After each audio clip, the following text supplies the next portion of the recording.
تحليل انا ان المباراه هتتعاد امتى؟ في الجوله التاسعه. على حسب الجدول اللي عملوه هم دوبر بليلي ده، حطوا الاهلي باي في الجوله التاسعه من الدوري، من الدور الثاني ده اللي هو 9 جولات يعني او 9 فرق.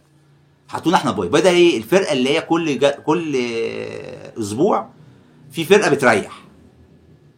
بتريح، فانت هنا الاهلي اتحط له التريحه بتاعته او الباي بتاعه ان هو ما يلعبش في الجوله التاسعه، يعني الثمان فرق هيلعبوا بعضيهم 4 ماتشات والاهلي هيبقى مريح. ده اصلا يعني مش عادل، مش قانوني، ما ينفعش. لو كان الاهلي بينافس وبيكمل الدوري وماشي مع بيراميدز او الزمالك ايا كان، لازم يلعبوا في نفس التوقيت الجوله الاخيره. فانت هنا حطيت الاهلي باي في الجوله الاخيره. هتعيد الامر ده ازاي؟ انك انت هتعيد المباراه وهتحط مباراه الزمالك والاهلي في الجوله الاخيره. طب الزمالك عنده مباراه في الجوله الاخيره هتتلعب قبل يعني يتاجل الجوله التاسعه، تتاجل اسبوع